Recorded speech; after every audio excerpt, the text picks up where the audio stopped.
I am in my second pregnancy, about 21, 22 weeks right now.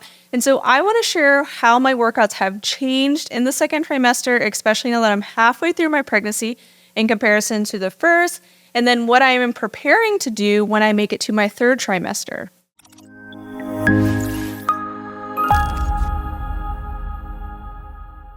Hey, I'm Gina. I'm a perinatal fitness trainer, birth doula, and the founder of MamasteFit, and I am currently pregnant with baby number 4, and I have been lifting throughout this entire pregnancy. I'm probably going to keep lifting until the end of my pregnancy, and so I want to share what I am including in my workouts right now in the second trimester, now that I am over halfway through my pregnancy. But before we dive into what am I doing during my workouts now and how are they different than first trimester or pre-pregnancy, I want to share that my book, Training for Two, is now available for pre-order. Training for Two is all about how you can use prenatal fitness to stay strong throughout your pregnancy, pain-free, as you are preparing for birth. Because prenatal workouts are more than just omitting jumping and sit-ups and pregnancy unsafe exercises.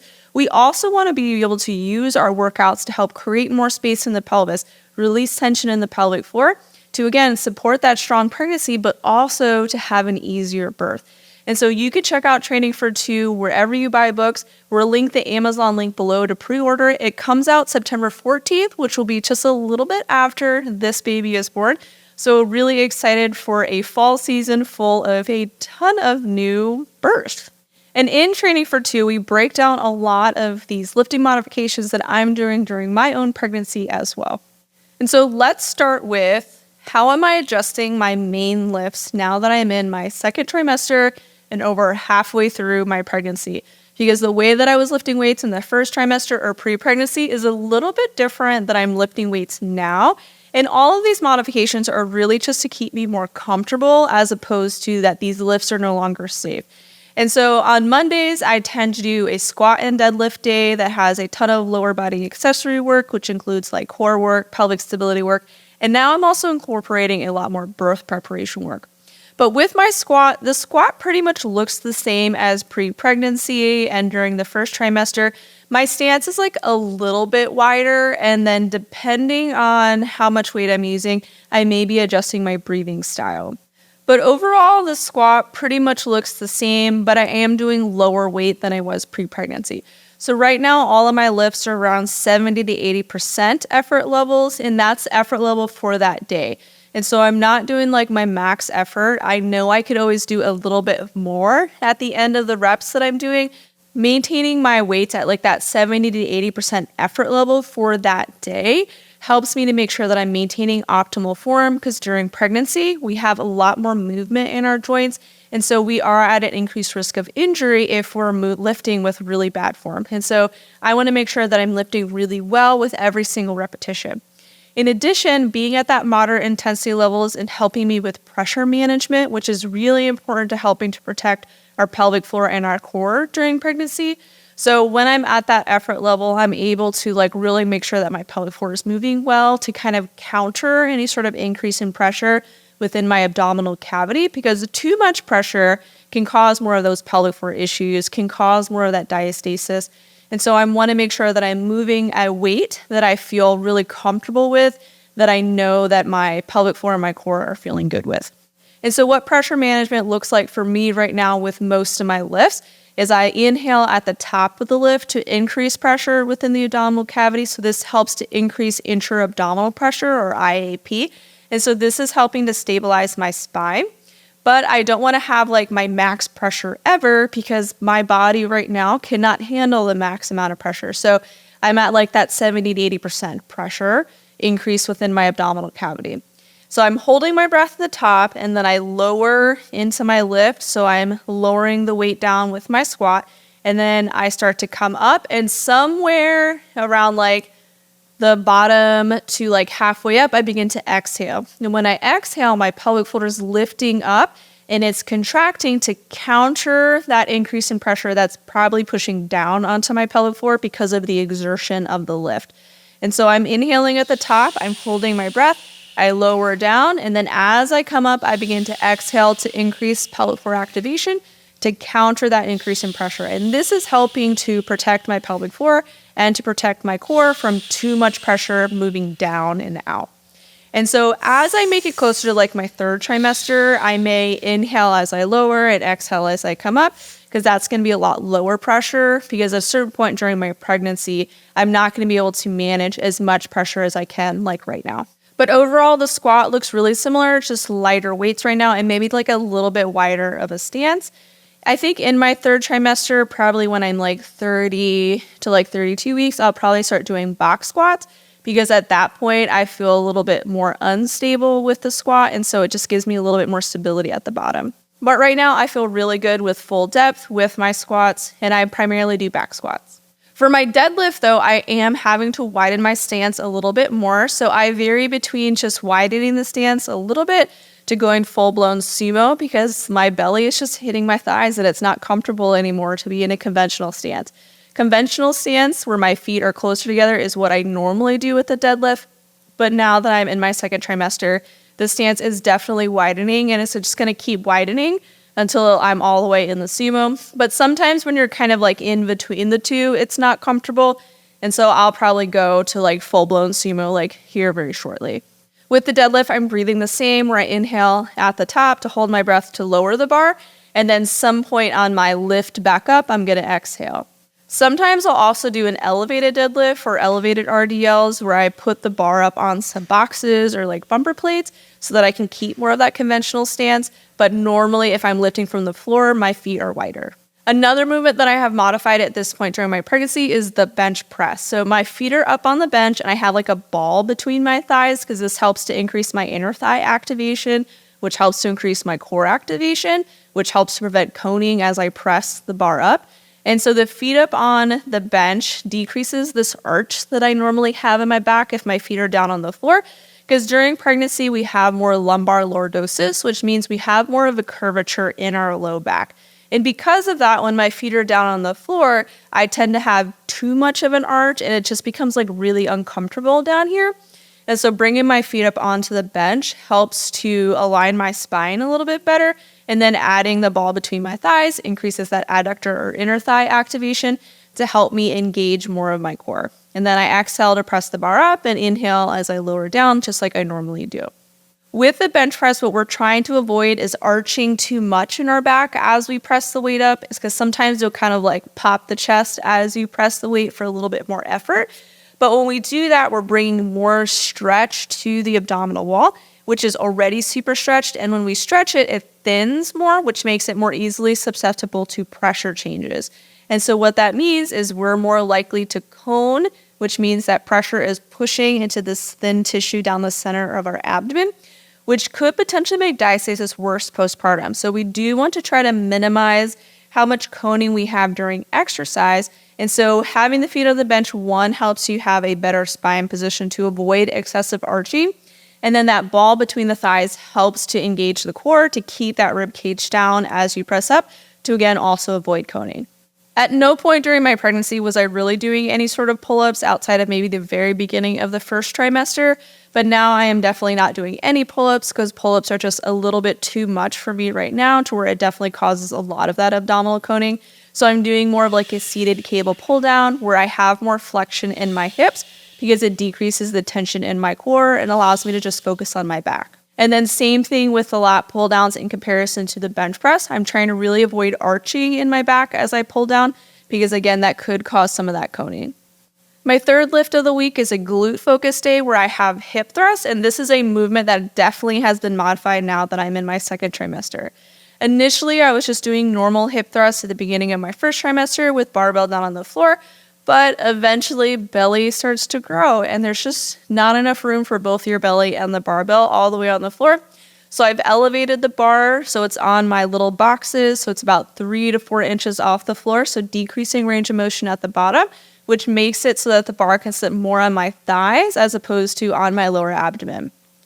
I've also included these fat grips, which makes this little space for my lower belly as well between the bar. And so I'm just trying to create more space for my belly with the barbell. I would anticipate by the time I make it to my third trimester, like I'm going to run out of space with elevating. Like there's only so much that you can elevate the bar. And so eventually I'll transition to using like a band or a cable machine instead. I did just get this new like belt that you can hook dumbbells to. So I wonder if that'll be more comfortable than the barbell as well, but I'll report back if I like that. So for the hip thrust, the bar is elevated, and I'm also using fat grips to create some more space for my belly. So I'm still able to lift heavy weight with the hip thrust, but I'm doing it in a way that's much more comfortable for my second trimester body. And then for my final lift of the day, it's shoulders and back. The bent over row movements looks pretty much the same as I did first trimester and pre-pregnancy, other than lighter weight. And then for the overhead press, I've transitioned now to using dumbbells instead of a barbell. I'm still standing, but with the barbell, you kind of have to lean back to kind of clear the bar path, or move the barbell in front of you to clear your face. And so with the dumbbells, that helps me maintain better alignment to avoid any sort of arching, which again could cause that coning. So I would transition to dumbbells because of the bar path. So you can modify pretty much all of your lifts during your pregnancy so that you can keep lifting weights safely, but in a way that's much more accommodating for your pregnancy. And so as I transition into my third trimester, a lot of these lifts will continue to evolve and modify. And so I'm still achieving the same goal, which is strengthening certain muscles with weights, but they may look a little bit different than they did pre-pregnancy. And so as an athlete, it can be really hard to, one, decrease the weights on the bar or to lower your intensity level, and then two, to change the way that these lifts look, because it can sometimes feel like if this is a part of your identity as an athlete, that you are less than because you're doing something a little bit different. But what I have found is by being open to my lifts every day and adjusting and modifying based on how my body feels that very day has been so beneficial to prepare me for birth. So not only am I lifting these weights to keep my body strong, to increase my stamina, to help support me during my birth, it's also with mental preparation, because I have to let go of things that I was doing pre-pregnancy that maybe I really enjoyed doing, or things are looking different, or I'm not lifting as much. Like I have to let go of the ego and the expectations and be open and surrender to how I'm feeling each day. And so this really translates well for me during labor, because I don't know exactly how my birth is going to go. Like I have set the parameters so that things can be the way that I want it to be in like overall, but I don't know exactly how contractions are going to feel for me. I don't know how long my labor is going to be. I'm not sure like what additional help that I'm going to need during my birth. And so by accepting how I feel during my birth and during my labor at that time and surrendering to it without expectation really helps me during my labor, because I am more open and more relaxed because of it. And so if I practice that during my lifts, it translates really well for my birth as well. Now, after my lifts, I do a lot of accessory work. And a lot of this is weaved together in little circuits to help increase strength endurance, because stamina is really important for birth, because we want to be able to maintain upright moving positions for long periods of time. And so I don't want to just be super strong. I also want to have some endurance as well. And so a lot of the accessory work that I'm doing looks really similar to first trimester right now. I haven't needed to modify a whole ton, because a lot of the work in the first trimester for us in our programming is pretty much applied throughout the entire pregnancy.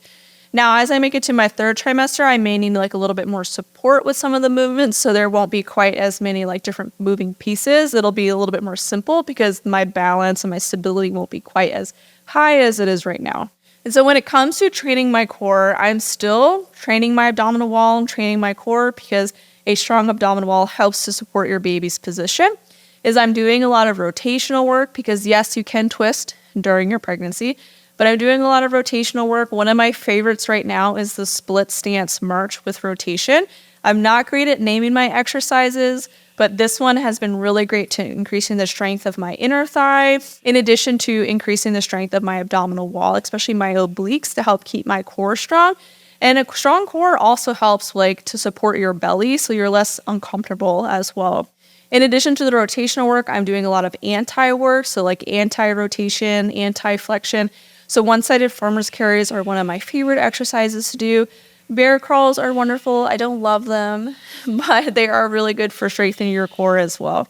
And then in addition to the core work, I'm doing a lot of pelvic stability work as well. So this includes exercises that are helping to support pelvic balance. So I tend to have more right SI joint pain during my pregnancy, which can be common. And part of that is due to the way that my pelvis is positioned.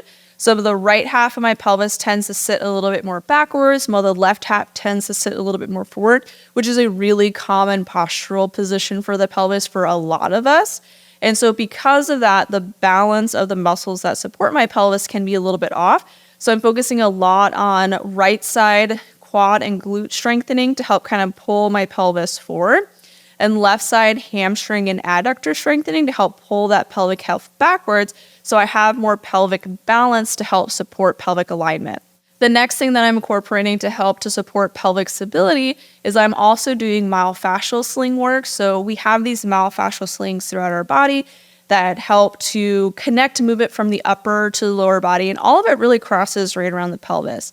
So on the back side of the body, to help support the SI joint, we have the posterior oblique sling, which is from your lat to your opposite glute. And this is going to be primarily like rowing and hip extension movements. So step ups with banded rows are something that I really love doing. Lunge with banded row is something that I'm really enjoying doing right now. So those are like two of my favorites to help support my SI joint stability by having the myofascial slings like coordinated well to help with pelvic stability. And now that I'm 20 weeks, or I guess now I'm 22 weeks, but since 20 weeks, I've been incorporating a lot of birth preparation exercises as well. And a lot of this is already weaved into our programming starting from day one of the program. But now that I am 20 weeks, I'm incorporating more forward-leaning inversions to help release tension in the uterine ligaments, because this is something that can really help to support our baby getting into whatever their best position is. So none of this stuff is like trying to force baby into a specific position, but rather to give them the opportunity to find whatever their best position is. And so the forward-leaning inversion is something that I'm doing daily to help release tension in my round ligaments, and then also the uteral sacral ligaments. So these are the vertical running ligaments of our body. So the round ligaments are from kind of like if you feel between your belly button and your hip bone, in the middle of that, you'll feel like a band, and this is your round ligament. So that ligament there on both sides, I'm really focusing on releasing with the forward-leaning inversion. And then the uteral sacral ligaments are from the bottom of your uterus to your sacrum, which is that triangular bone on the back of your body. And so the inversion is something that I do for about 3 breaths to help release tension in those.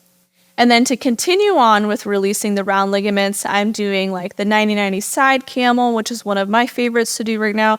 It also really helps with side body opening as well, in addition to like a half kneeling hip flexor stretch. I'm also incorporating our birth preparation circuit, which I'll link down below. It's a free PDF that you can grab, which is 6 exercises to release common areas of tension during pregnancy. So a lot of us tend to favor more extension in our spine or arching in our back, and then also more external hip rotation, so toes more pointed outwards. And because of that, we tend to have these like common areas of tension. So our lat musculature tends to be a lot tighter, our hip flexors tend to be tighter, and then the back half of our pelvic floor tends to be tighter because of these common postural positions. So it's really important that we be able to find a rounded position in our spine, that we can find more internal hip rotation, and that we could also release tension in that back half of the pelvic floor. So our birth prep circuit is something that I do daily to help release all these common areas of tension, because I also live in this position too. It's more comfortable to be a little bit more arched in my back. And so our birth prep circuit starts with that inversion. It has a back expansion breathing exercise, which is one of my favorites to do. It has the forward-leaning lat release, which is another one of my favorite lat releases, the half-kneeling hip flexor stretch, and then we move into some pelvic floor releases with the all-fours hip shift with pelvic tilt, and then the standing hip shift, which is just a static position where you just focus on breathing. So I'm incorporating all 6 of those movements before all of my workouts each day, and then even on like my rest days as well, because again, I want to be able to release as much tension in my body as I can, to not only support my baby's position, but to also support my comfort during my pregnancy and my ability to open my pelvis when birth comes. And we have a lot of movements that's weaved throughout our prenatal fitness programming that help to create more space in each pelvic level as well, because each pelvic level opens with different types of movement patterns. So the top of the pelvis opens with certain types of movement patterns, and that's a little bit different than the middle of the pelvis, and then usually really different from the bottom of the pelvis. So we incorporate strengthening exercises to help you open different parts of the pelvis. So for example, the bottom of the pelvis opens more with the hamstrings and adductor pulling the pelvis into internal rotation. And so we incorporate a lot of hamstring work and a lot of inner thigh strengthening exercises to help you do that when birth comes. So that's pretty much what my workouts are looking like right now. I also do some like cardio stuff, mostly either on like our assault bike if I'm at the gym here, or I'll do the Peloton, or I'll go for walks. I'm not doing a whole ton outside of that when it comes to cardio, just because I'm usually pretty fatigued after our lifts, that doing any sort of like WOD or HIIT workout, it just doesn't feel accessible to me. So doing like a low impact ride on my Peloton, or doing some intervals on the bike, or going for a walk with my kids is what feels manageable to me right now when it comes to the cardio portion of my workouts. And so right now I'm feeling really strong during my pregnancy. My lifts are definitely lighter than they were pre-pregnancy, but overall still feeling really good with them. I'm not having any like significant aches or pains or really any big complaints. I know a part of that is because of how I've been moving my body during my pregnancy, thanks to our prenatal fitness programming. And then as I move closer to my third trimester, I'll probably be incorporating a lot more mobility work to release more tension in my body, because I'm just going to get like probably more and more uncomfortable as I get closer to my due date. And so like my energy levels are going to decrease to where I'm going to be craving more of like the mobility type work as opposed to like all of the strengthening exercises. I'll still incorporate most of them until I give birth, but there'll definitely be like a shift as I make it into the third trimester. So thanks so much for watching this. If you have any questions on what am I doing during my second trimester for my workouts, be sure to comment below to let me know what your questions are. I would love to answer them, or to make a video to explain it in more depth. If you want to work out with me during your pregnancy, you can join our online prenatal fitness programs. I am currently doing our prenatal strength program, which is our longer workouts in the Team Builder app. But we also offer mini workouts in the Team Builder app, which are both going to be self-paced workouts. So there are lists of exercises with short demo videos. And then we have our full-length workout videos that you can follow as you work out at the same time, plus prenatal yoga as well. So we have a lot of different options to help you move throughout your pregnancy, offering modifications, core exercises, pelvic stability exercises. And the thing that makes our programming really different than other prenatal programs is we incorporate a lot of that birth preparation work that is really different from the common butterfly and deep squats, because we're incorporating stuff to address common issues that a lot of us are having with pelvic stability. A lot of us are favoring extension. A lot of us favor external rotation. And so our programs are a little bit more in depth based on our experience as movement professionals, plus as birth workers. You can check out our prenatal fitness programs online at mamastefit.com/prenatal-support. And you can bundle it with our childbirth education and our pelvic floor prep course to save 15%. And then use code YouTube10 to save an additional 10% off. Thanks so much for following my pregnancy journey during my fourth and hopefully final baby. And if you like this video, be sure to like and subscribe to our channel so you get notified whenever we release new videos. We release 1 to 2 new workout videos every week and 1 to 2 educational videos every week to help support you during your pregnancy, your birth, and beyond.